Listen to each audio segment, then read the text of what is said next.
अस्सलाम वालेकुम friends, this is या Mughal. Welcome to another video. उम्मीद करता हूँ आप सब खैरियत से होंगे।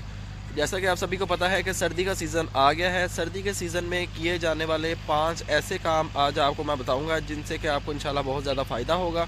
तो आएँ अपनी वीडियो स्टार्ट करते हैं। जी तो दोस्तों, 5 कामों में सबसे पहला काम जो आएगा वो ये कि प्लांट्स को बचाने के लिए आपको एक ग्रीन हाउस बनाना पड़ेगा। आप ग्रीन हाउस बड़ा भी बना सकते हैं, आप ग्रीन हाउस छोटा भी बना सकते हैं।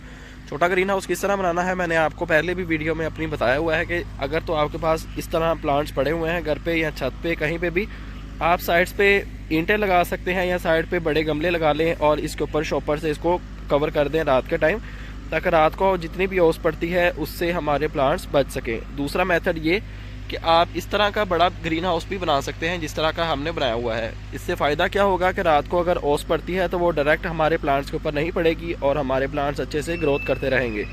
दूसरा बेनिफिट ये कि अगर आपने बीज लगाए हैं या आपने कोई कटिंग वगैरह लगाई है तो वो बहुत जल्दी अपनी रूटिंग एंड शूटिंग स्टार्ट कर देगी अगर तो आप उसको ह्यूमिडिटी वाले एरिया में रखेंगे, यानी कि अगर आप उसको ग्रीन हाउस में रखेंगे। तो ये बेनिफिट है ग्रीन हाउस बनाने का।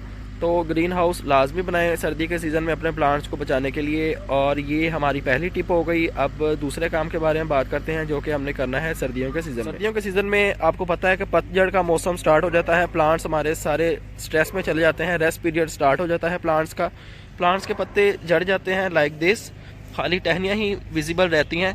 तो आपने करना ये है कि जितने भी आपके पास पत्ते जमा हुए हैं आपने उनको वेस्ट नहीं करना। आपने उनको इस तरह अगर आप पकड़ेंगे तो वो आपके हाथ में आ जाएंगे पत्ते सारे। आपने उनको कलेक्ट करते जाना है और उनकी बनानी है हमने लीफ कंपोस्ट। लीफ कंपोस्ट के बारे में बात करते हैं। इस तरह आपने एक ढेर बना लेना है लीव्स का, उनको टाइम टू टाइम पानी का शावर करेंगे। इसके अंदर आप किचन वेस्ट भी ऐड कर सकते हैं। इसके अंदर आप अंडों के छिलके, पत्ती वगैरह, किचन में जितना भी किस्म का वेस्ट होता है, फूलों के, फलों के छिलके, आप सब कुछ इसके अंदर ऐड कर सकते हैं। जितनी चीज़ें ऐड करेंगे इंशाल्लाह उतनी अच्छी आपकी खाद बन के आपको मिल जाएगी। और जब खाद हमारी रेडी हो जाएगी तो वो कुछ इस शेप में आ जाएगी। आप उसको छान के अच्छे से इस्तेमाल कर सकते हैं, जो कि हमारे प्लांट्स के लिए बहुत फ़ायदेमंद और बहुत मुफीद चीज़ एक समझी जाती है। जितनी भी खाद है सबसे इम्पोर्टेंट और सबसे मुफीद खाद पत्तों की खाद समझा जाता है। तो पत्तों की खाद हम घर पे भी बना सकते हैं। इसके ऊपर मेरी ऑलरेडी वीडियो मौजूद है।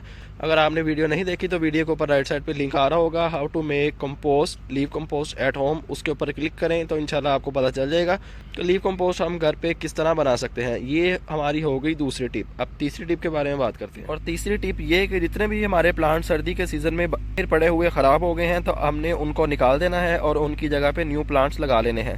प्लांट को चेक करने का तरीका क्या होता है कि प्लांट हमारा मर गया है या अभी ज़िंदा है, उसके ऊपर मेरी ऑलरेडी वीडियो मौजूद है। तो मैं आपको थोड़ा सा गाइड कर देता हूँ इसी वीडियो के अंदर। आपने ट्रंक लेवल से थोड़ा सा 1 या 2 इंच ऊपर आपने उसको अपनी फिंगर की मदद से, नाखून की मदद से थोड़ा सा रब करना है। तो आपको पता चल जाएगा कि हमारा प्लांट डेड है या अभी ज़िंदा है। अगर तो वो नीचे से ग्रीनिश नज़र आ रहा है आपको, जिस तरह के ये नज़र आ रहा है, तो इसका मतलब ये है कि हमारा प्लांट अभी ज़िंदा है। इसको हमने वेस्ट नहीं करना, इसको इसके हाल पे अभी छोड़ देंगे, लगा रहने देंगे। तो इंशाल्लाह जैसे ही फेब का महीना स्टार्ट होगा, बाहर का सीज़न आएगा, तो ये अपनी ग्रोथ को फर्दर बढ़ाना शुरू कर देगा। अगर तो हमारा प्लांट नीचे से ब्राउनिश नज़र आ रहा है या ब्लैकिश नज़र आ रहा है तो आपने उसको निकाल देना है और उसकी जगह पे हमने कोई न्यू प्लांट लगा लेना है।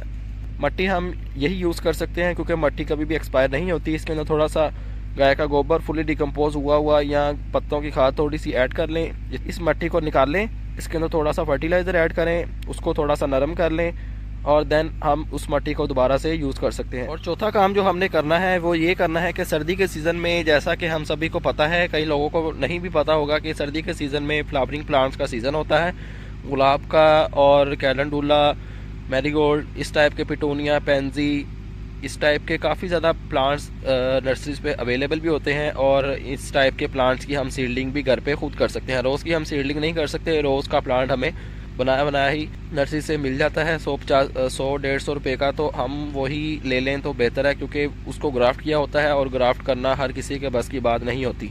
तो इंशाल्लाह एक वीडियो लेके आएंगे जब फेब का महीना स्टार्ट होगा कि ग्राफ्टिंग के ऊपर भी, कि ग्राफ्टिंग हम घर पे किस तरह कर सकते हैं। तो इंशाल्लाह आपको ग्राफ्टिंग भी सिखाएंगे।